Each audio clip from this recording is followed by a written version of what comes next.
क्योंकि मैं तुम्हारे सामने खड़ा हूं। जो आज तक तुम्हारे मंदिर के सीढ़ियां नहीं चढ़ाया, जिससे आज तक तुम्हारी पूजा नहीं की, वो आज तुम्हारे सामने खड़ा था।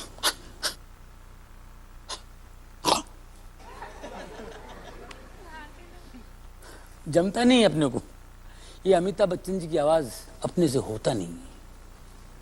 लेकिन एक आर्टिस्ट है जो बेहतरीन तरीके से अमित जी को कॉपी करते हैं, सुदेश भोसले, वो आज हमारे साथ हैं। सुदेश जी, आपका बहुत बहुत स्वागत है हमारे स्टूडियो में। इतने सुरीले आर्टिस्ट हैं आप, जितना अच्छा गाते हैं उतना ही अच्छा आप कॉपी भी कर लेते हैं।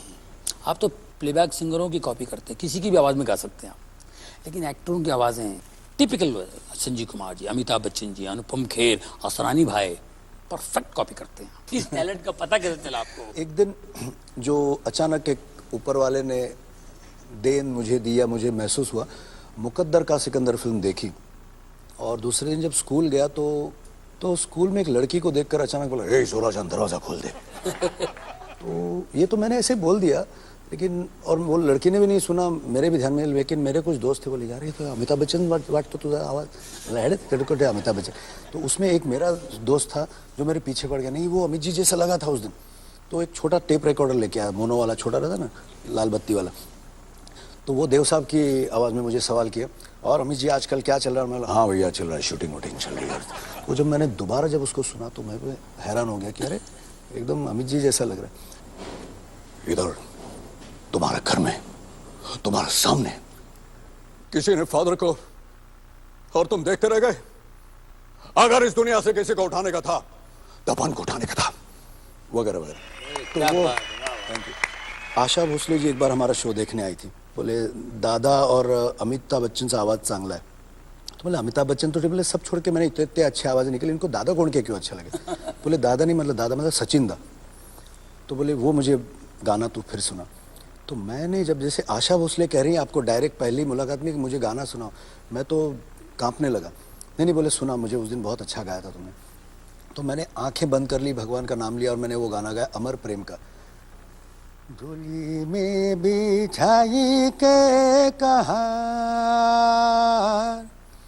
हो लाए मोरे सजना के द्वार, हो बीते दिन खुशियों के चार, हो लाए मोरे सजना के द्वार, हो डोली में बिछाई के कहा।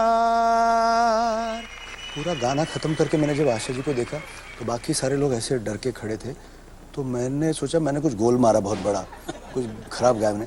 लेकिन देखा कि आशा जी अपनी कुर्सी पे ऐसे बैठी और जैसे गाना खत्म हुआ ना, मुझे ऐसे देख रहे और आंखों से उनके आंसू बह रहे। तो मैंने बोला क्या हुआ? बोले नहीं मुझे लगा दादा सामने खड़े होके गा रहे। अब इतनी बड़ी आर्टिस्ट से इतना कॉम्प्लीमेंट मिलना तो मेरे लिए बहुत बड़ी।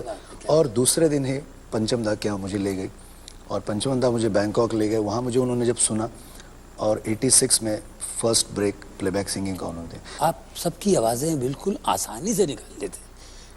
असरानी साहब को कैसे पकड़ा? आ रहे हैं आपके सामने अंग्रेजों के जमाने के जेलर, तो फिर हो जाते थे, हाँ, लेफ्ट राइट वगैरह वगैरह। और असरानी जी के साथ इतने शोज किए और इतना उनको, मतलब जितना ऑडियंस एंजॉय करती थी उससे ज़्यादा हम एंजॉय करते थे। और वो ऑर्केस्ट्रा कंडक्ट भी करते थे, कैसे कभी गाने भी गाते थे। अब जैसे अब आप सुनेंगे लता मंगेशकर को आशा भोसले की आवाज़ में, तो ऑडियंस भी बोले और ऑर्केस्ट्रा को वो कंडक्ट करे। और नॉर्मली टाइमिंग कैसे दिया जाता है, 1 2 3 4 ऐसे गाना शो है। तो अब आप सुनेंगे पर्दे में रहने दो, पर्दा ना उठाओ, पर्दा जो उठ गया you know what will happen.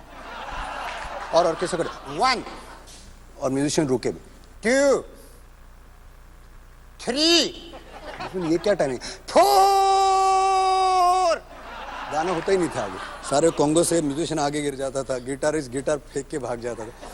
और उसके साथ मैंने एक जो बहुत ज़्यादा एंजॉय किया है अमित जी और असरानी के अलावा, वो है अजीत साहब को। तुम्हें गलतफहमी हुई है प्रभाकर। मैं भला ऐसे देशद्रोही गिरोह के बारे में क्या जानकारी रख सकता हूं? मैं तो इनका दोस्त हूं, बल्कि इनके दुश्मनों का भी दुश्मन हूं। हर चीज के दुश्मन है आप, दोस्ती के नकाब में छुपे हुए सबसे खतरनाक दुश्मन। इस बात की समझ मुझे उस वक्त आई जब रघु को आपने जान से मरवा दिया। मैंने? क्या तुम्हें मेरे इन हाथों पर खून लगा नजर आता है? आपके हाथों पे नहीं बल्कि मुझे आपके मुंह पे खून लगा नजर आता है। मैं तुम्हारा अंकल हूं बेटे। हो नहीं थे। आप ये न समझना कि एक रघु के मर जाने से आपके खिलाफ सारी गवाहियां जाती रही। मैं जमीन आसमान एक करके भी आपके खिलाफ सारे सबूत इकट्ठा करूंगा, तब आपसे बात करूंगा। Goodbye. पानी के बिना मछलियां कैसे तड़प रही हैं?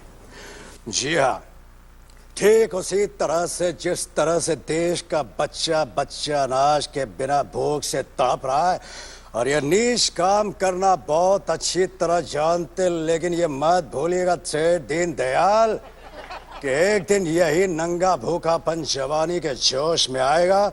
उस दिन दिल में बदले की आग होगी जो आप जैसे सेठों के पेट को फाड़ कर चिल्ला चिल्ला कर कहेंगे, फाड़ जैसे भेड़ियों को, चीर जैसे गद्दारों को। तब इंसान तो क्या भगवान भी तुम्हारी मदद नहीं करेंगे। बड़ी बड़ी बातें करना तो हमें भी बहुत आती है प्रभाकर, लेकिन शायद तुम जानते नहीं कि सारा शहर मुझे लॉयन के नाम से जानता है, और इस शहर में मेरी हैसियत वही है जो जंगल में शेर की होती है। मानता हूं कि लोग आपको एक शेर के नाम से जानते हैं, लेकिन ये मत भूलिएगा सेठ दीनदयाल कि जब शेर आदमखोर बनता है तो सरकार उसे गोली का निशाना बनाकर कुत्ते की मौत मारती है। और इस बार शेर के शिकारी का नाम है प्रभाकर श्रीवास्तव। Good bye. बहुत बोलता है। Wish him all the best. दूध पीजिए, ये बहुत आपको ताकत देगा। आज नाग पंचमी है क्या? फरस नाग का दूध क्यों पिला रहे हो? यहाँ आपके इस जॉनी रो शो में जॉनी आलर में एक बिल्ली भी घूम रही है। उसके नाम से हम दूध पी लेते हैं। Cheers.